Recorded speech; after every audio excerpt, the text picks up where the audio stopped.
अस्सलाम वालेकुम, मैं हूं आबिद अंदली। नाज़रीन, में आज की वीडियो एक बताया ये जा रहा है कि कोई अरब मशहूर मुफक्किर है, उसके कौल से शुरू कर रहा हूं कि अमेरिका ने एक गोली चलाए बगैर इमरान खान को हटा दिया,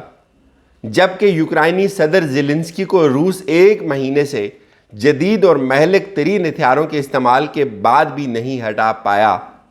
बात ये नहीं कि अमेरिका ताकतवर और रूस कमज़ोर है, या फिर इमरान खान कमज़ोर और ज़ेलेंस्की ताकतवर है। बात यह है कि इस्लामी मुल्कों के गद्दार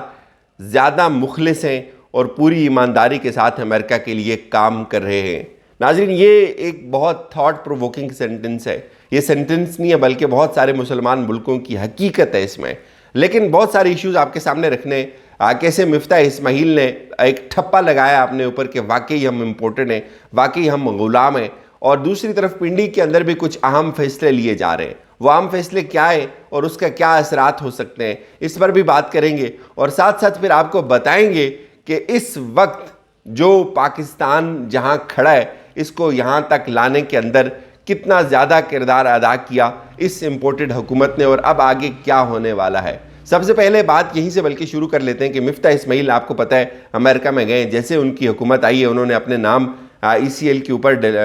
जो पड़े हुए थे वो निकलवाए। सबसे पहला काम इस हुकूमत ने आते साथ जो किया था वो ये किया था कि जिन लोगों के नाम है, पहला नाम जो थे वो उनके मिफ्ता इस्माइल लोगों के थे, उनको उन्होंने परवाना जारी किया और वो जाकर पहुँचे नवाज़ शरीफ के दर पे, उन्होंने हाज़िरी दी और फिर वो जाके पहुँचे अपने अब्बा हुजूर के पास कि हम वाकई आपके ग़ुलाम हैं। और इमरान खान जो है वो तो बहुत बड़ा बागी आदमी है, वो तो कुरानी आयात का सहारा लेता है, वो तो तालिबान है। और अमेरिका के, आपको पता है कि एक वक्त था कि सबसे बुरे दुश्मन तालिबान तस्वर होते थे। अब ये इम्पोर्टेड वहाँ जाकर मोहर लगा रहे हैं अपने इम्पोर्टेड होने पे, मोहर लगा रहे हैं अपने ग़ुलाम होने पे, और इस चीज़ के ऊपर मोहर लगा रहे हैं कि वाकई आपके ख़िलाफ़ इमरान खान था, वो कुरान की बात करता था, वो अमर बिल मारूफ की बात करता था। ऐसी भोंडी हरकत की है मिफ्ता इस्माइल ने जाकर। उनके अपने हमायती इसके ऊपर कोई बात करने के काबिल नहीं है। वो वहाँ जाकर ये कहते जी कि इससे पहले जो इमरान खान था वो तालिबान का नुमाइंदा था, वो कुरान की वर्सेस जो है वो कहता था, और हम जो है हम बड़े प्रो अमेरिका हैं, हम बड़े लिबरल्स हैं। इससे पहले भी ये नून लीग ये करती रही है। यहाँ पाकिस्तान के अंदर सबसे ज़्यादा जो सियासत मज़हब के नाम पे करने का रिवाज शुरू किया था वो मुस्लिम लीग नून ने शुरू किया था, और अब वेस्ट में जाकर इसको अपने ऊपर से ये टेग हटाने की कोशिश करते हैं। वहाँ चूँकि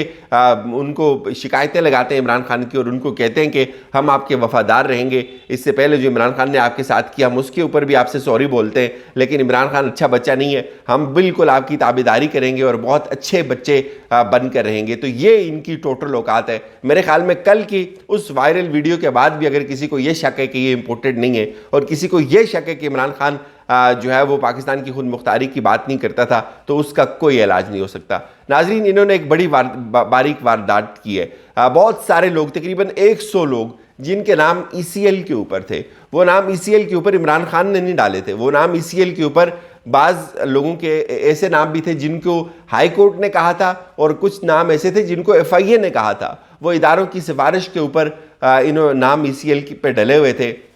और इन्होंने आते साथ ही खुल के बदमाशी की है, और इन्होंने कानून को अपने हाथ में लेकर, कितनी अजीब और मुज़िका खेज़ बात हुई होगी कि जब राना सनाउल्लाह खुद अपने दस्तखतों से अपना नाम ECL से निकाल रहे होंगे। तो इससे बड़ी तौहीन और कोई नहीं हो सकती पाकिस्तान के कानून की, पाकिस्तान के आइन की, और इससे बड़ा इनारो और कोई नहीं हो सकता कि एक इम्पोर्टेड हुकूमत आए, रातों रात वो अपने आप को क्लियर करे, अपने केसेस को ख़त्म करे, अपने नाम ECL से हटाए, और वो उनको एक खुली छूट दे दी जाए। तो ये कहीं भी नहीं होता दुनिया में, ये अगर होता है तो सिर्फ पाकिस्तान के अंदर होता है। और अब ये भी बताया जा रहा है कि तकरीबन 2500 लोग जो ECL के ऊपर है ये कानून ख़त्म कर रहे हैं, ये नेब को भी ख़त्म करने की बात कर रहे हैं, ये EVM जो है उसको ख़त्म करने की बात कर रहे हैं, ये मैच फिक्स करके अगला इलेक्शन लड़ने के लिए जाएंगे। ये ऐसे इलेक्शन पे नहीं जाएंगे, ये उससे पहले कोई बहुत ज़रूरी जो तरामीम है ये करना चाहते हैं, और ये इमरान खान को बैक फुट पे लेकर जाने के लिए हर तरह का हरबा इस्तेमाल करेंगे। अब इन्होंने अपने आप को खुली छूट दे दी है, खुली आज़ादी दे दी है, इनके नाम ECL से उतर गए हैं। शरीफ ख़ानदान जो सारे का सारा ECL के ऊपर था, अब उसको उन्होंने उतार दिया है। और अब क्या हुआ है, अब ये देखें यहीं पे जब ये ECL के ऊपर वाली बात शुरू हुई, लोगों को ये फील हुआ कि यार ये तो पूरी कौम की तौहीन आप लोग कर रहे हैं, ये क्या कर रहे हैं। लोगों के अंदर फ्रस्ट्रेशन इसको लेकर जो है वो बढ़ रही है, परेशानी बढ़ रही है कि ये कानून के साथ इतना बड़ा मजाक कभी तारीख के अंदर नहीं हुआ कि एक इम्पोर्टेड हुकूमत आती है, वो सब कुछ तहस नहस कर देती है उठा के। वो इमरान खान के खिलाफ एक पूरी की पूरी जो मशीनरी है उसको एक्टिवेट कर दिया जाता है, इलेक्शन कमीशन को हुक्म दे दिया जाता है, दूसरे इदारों को कहा जाता है कि इमरान खान के खिलाफ जो जो केसेस ढूंढ सकते हो वो ढूंढ के लेके आओ। तो ये कौम इसको बर्दाश्त नहीं करती। तो वहीं पे ज़ाहिर है एक तनकीद का जो अंसर है वो बहुत ज़्यादा बढ़ रहा है, बहुत ज़्यादा फैल रहा है, और उसकी लपेट में जो है वो इदारे भी आ रहे थे। लेकिन अब पिंडी की तरफ से जो इतलात आ रही हैं वो ये हैं कि वहाँ रात को भी एक वीडियो क्लिप, गो के वो वीडियो जो क्लिप है वो पिछली प्रेस कॉन्फ्रेंस का है, लेकिन उसको दोबारा जो जारी करने का मकसद था वो मकसद उसको ये है कि इस वक्त जो लोग अपनी इंटेलिजेंस एजेंसीज के ऊपर बात कर रहे हैं या फ़ौज के इदारे के ऊपर तनकीद कर रहे हैं, तो उनके लिए एक वाज़े वार्निंग और एक वाज़े पैगाम है कि जो लोग चूँकि अगर ये समझते हैं कि जो साजिश हुई है तो उस साजिश को काउंटर इदारों ने करना था, तो इदारों का इसके ऊपर मौक़िफ़ है कि पाकिस्तान की जो फ़ौज है, पाकिस्तान की जो ISI है, जो दीगर इदारे हैं, वो हमा वक्त हर तरह की जो साजिश है उसको निपटने के लिए तैयार हैं। तो ये भी फैसले हुए हैं कि कुछ जो गैर ज़रूरी तनकीद है वो किसी सूरत बर्दाश्त नहीं की जाएगी। इससे इदारे का बहुत ज़्यादा नुकसान हो रहा है, इदारे की साख का बहुत ज़्यादा नुकसान हो रहा है। ठीक है, आप ज़रूर सपोर्ट करें, एक इमरान खान के नैरेटिव को सपोर्ट करें, उनकी काज को सपोर्ट करें, लेकिन इसका ये मतलब नहीं कि आप उसके साथ साथ उस सपोर्ट में इतने आगे चले जाएं कि उसमें आप इदारों के ऊपर भी जो है वो कीचड़ उछालना शुरू कर दें। तो वहाँ इसके ऊपर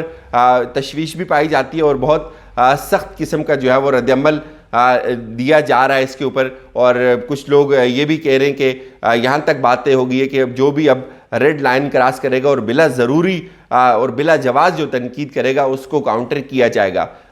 ये इसलिए भी ये बात ठीक है कि शाहीन सेबाई साहब ने एक कॉलम लिखा हुआ था, कोई वो बड़ा वायरल हुआ, तो उसके बाद उन्होंने ये क्लेम किया कि मेरे कॉलम को जो है वो हटाया जा रहा है, बहुत सारी जो वेबसाइट है वो मेरे कॉलम को उन्होंने उड़ा दिया है। तो ये एक हद तक इदारों ने जो है वो अभी ये स्टैंड ले लिया, एक प्रिंसिपल स्टैंड लिया उन्होंने कि अब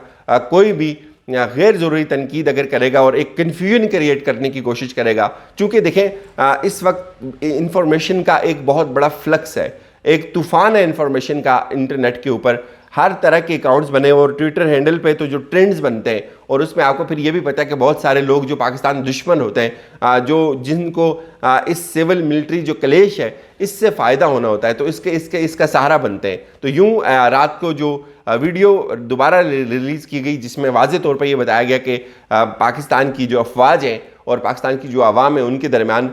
जो दूरियां पैदा करने की कोशिश की जा रही है, और ये जो तासर दिया जा रहा है कि इदारों के दरमियान तजाद है, इसमें कोई हकीकत नहीं है। बहरहाल ये कुछ फैसले हुए हैं, लेकिन मैं आपको ये चीज़ बताऊं जो मैंने पहले इससे वीडियो की थी कि कैसे जो खुफिया मरासला है उसको दबाने के लिए हुकूमत कोशिश कर रही है, और हुकूमत ने ये तय कर लिया हुआ कि अब उस खुफिया मरासले के ऊपर कोई बात नहीं होगी। और दूसरी तरफ उन्होंने ये भी तय कर लिया कि इमरान खान को किसी न किसी तरीके से अगले 1-2 महीने के अंदर फिक्स कर लिया जाए, केसेस भी बना लिए जाए, इलेक्शन कमीशन में इसको उलझा दिया जाए, पार्टी के ऊपर पाबंदी लगा दी जाए। लेकिन इमरान खान ने इस सब को काउंटर करने के लिए एक स्ट्राइक लिया है, एक जवाबी वार तैयार किया है कि इससे पहले कि ये हमारे ऊपर हमलावर हों, इमरान खान खुद इनके ऊपर हमलावर होने जा रहे हैं। और ये मार्च की जो कॉल है ये बहुत अर्ली दी गई है। इजाज़त दीजिए, अपना बहुत सारा ख्याल रखिएगा।